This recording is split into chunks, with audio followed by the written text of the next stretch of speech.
La chaîne 2, il est 12h. Infocité, le journal de l'info de proximité sur la 95.2. Présentation, Aïssata B. Traoré. Infocité, les titres.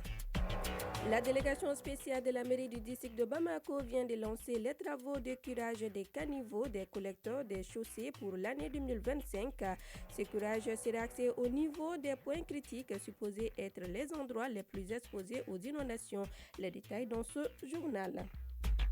Et aujourd'hui, nous allons vous amener à l'hôpital, non pas pour parler des malades, mais de leurs accompagnants. Ils sont pour la plupart entre l'inconfort et le stress toute la journée auprès de leurs malades.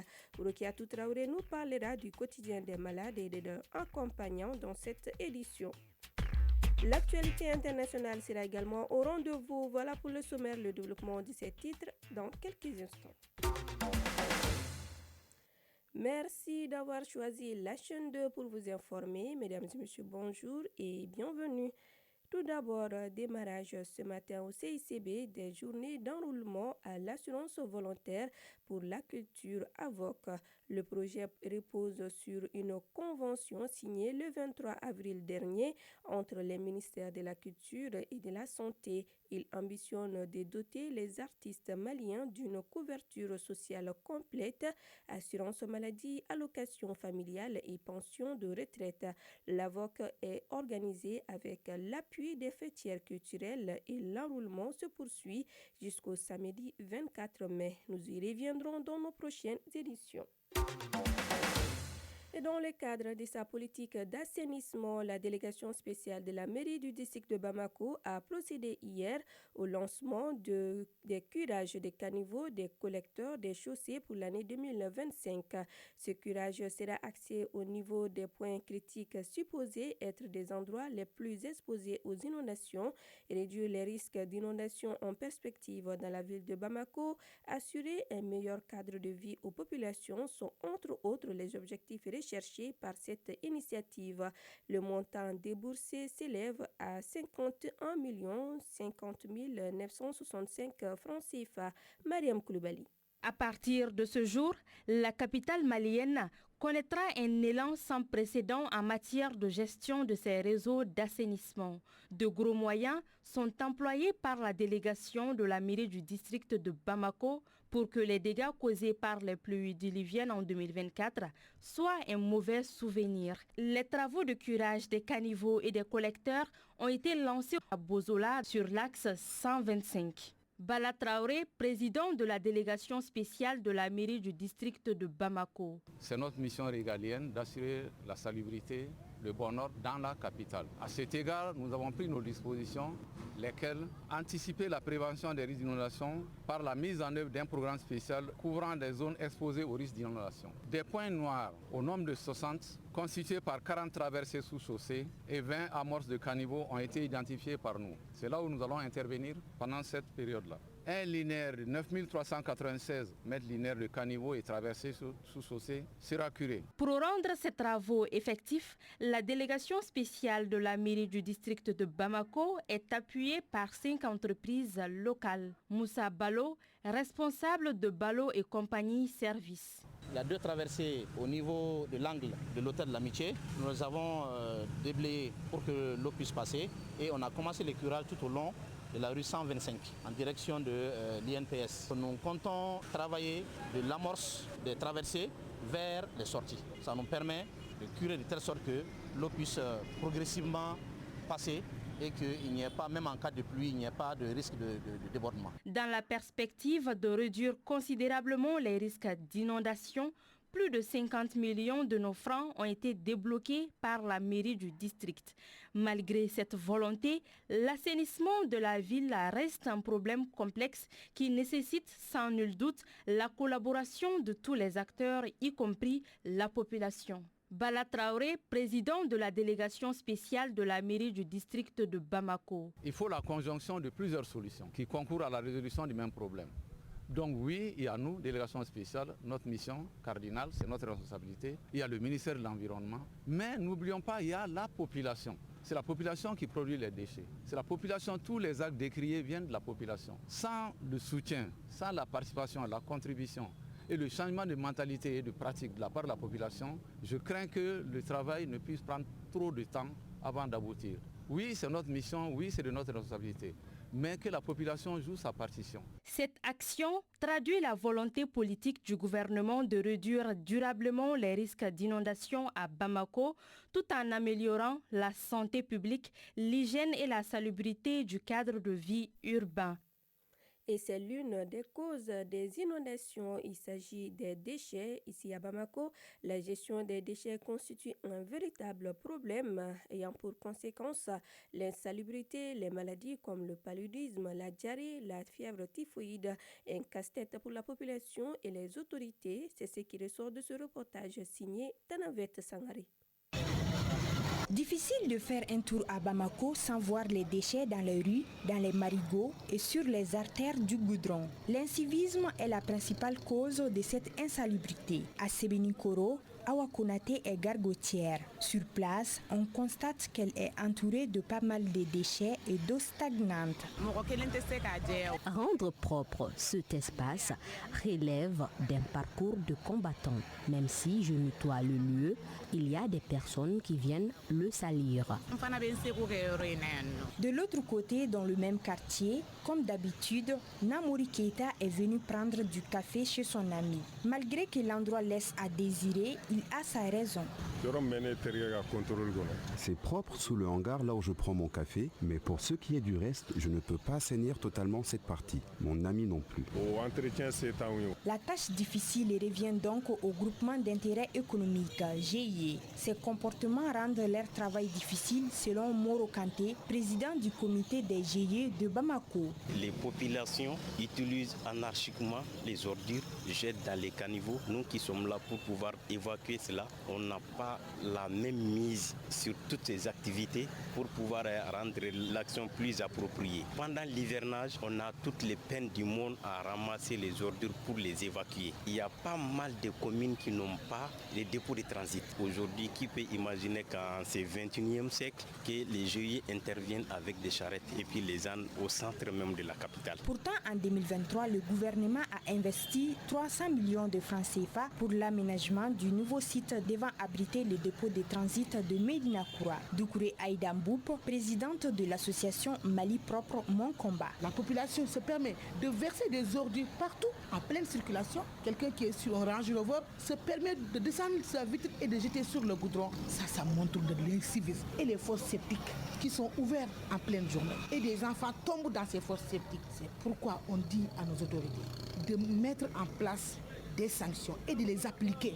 Cependant, la gestion des déchets reste un grand défi à relever. Issa Diakité, agent à la Direction nationale de l'assainissement, du contrôle des pollutions. La solution, c'est vraiment la réalisation des infrastructures de gestion des déchets et le changement du comportement de la population. En plus de ça, il faut valoriser les déchets, les recycler et les réutiliser. Ces déchets qui causent l'insalubrité ne sont pas sans conséquences sur le plan sanitaire. Ils sont la principale cause de certaines maladies liées à l'eau.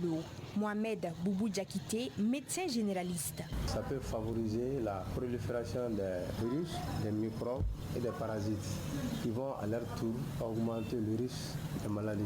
C'est le polio en premier. On peut avoir aussi la fièvre typhoïde et puis les diarrhées et vomissements. Même si beaucoup a été fait, force est de reconnaître qu'il reste encore du travail à faire pour une meilleure gestion des déchets à Bamako. Cela nécessite l'implication des autorités et de la population pour embellir la capitale. À présent, le tour d'horizon de l'actualité internationale. Et aujourd'hui, je suis avec Aïssata Yanogo pour l'actualité internationale. Bonjour Aïssata. Bonjour Aïssata Traoré. Ça fait beaucoup d'Aïssata. Alors aujourd'hui, nous allons commencer au Nigeria où le président Tinubu obtient le soutien de son parti pour la présidentielle 2027.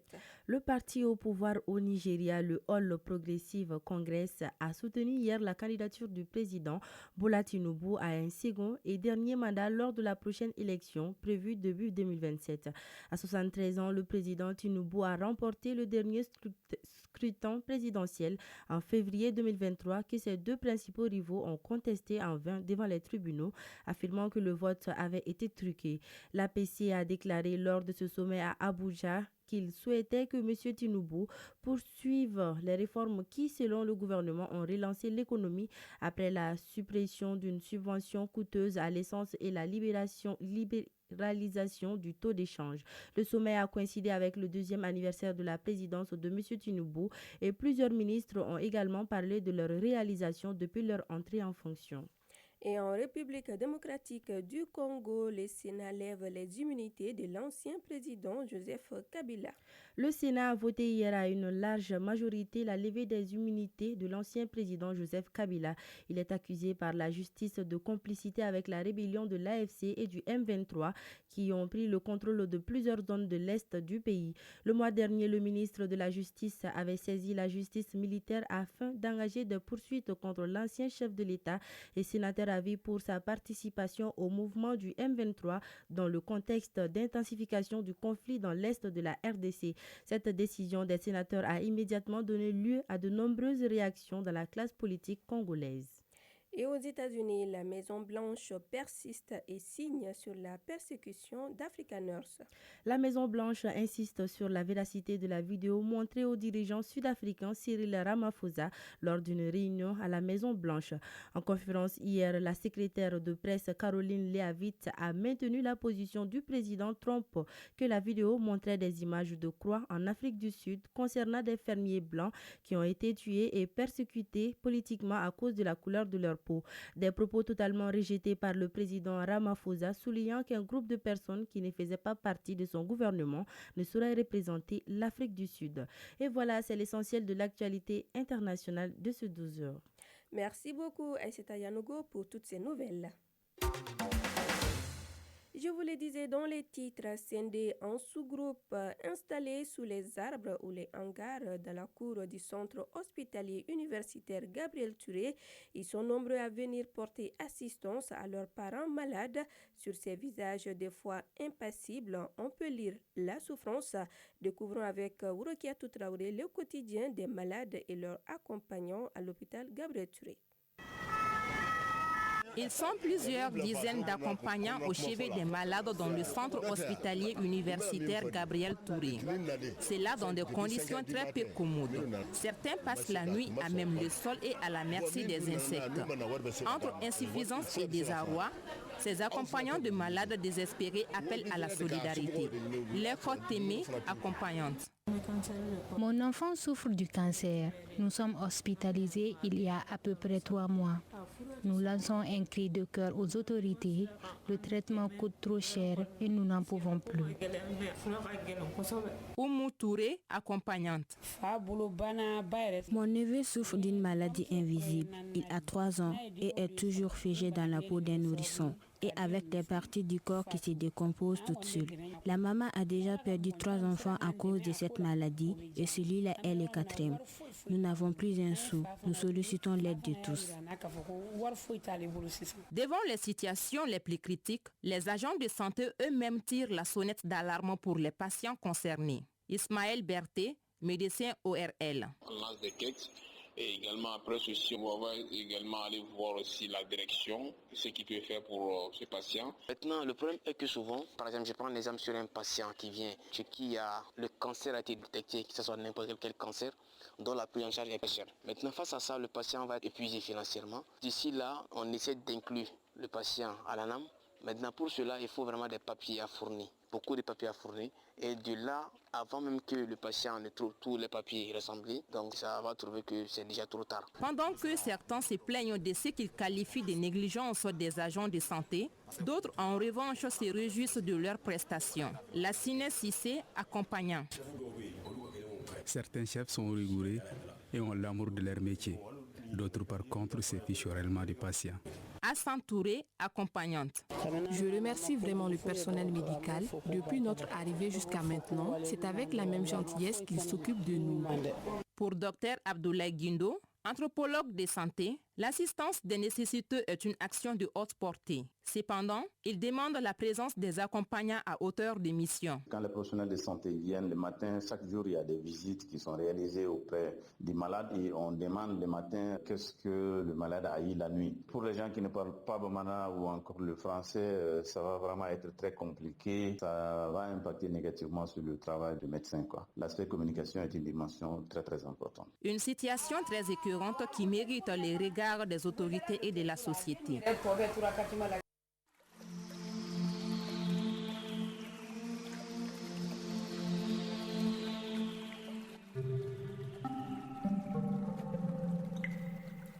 Les nouvelles du temps avant de nous quitter, le thermomètre affiche 36 degrés sur Bamako et environ. La maximale attendue sera de 38 et le soleil se couchera à 18h52. C'est la fin de cette édition qui vous a été présentée par Aïssata Traoré, une réalisation de Fatmata Tougola, Apolline Kone, mise en onde Diala Samake, mise en ligne Badji Touré, coordination éditoriale Sedou Traoré, Djefa Diara. Ne zappez surtout pas juste après moi le journal des sports.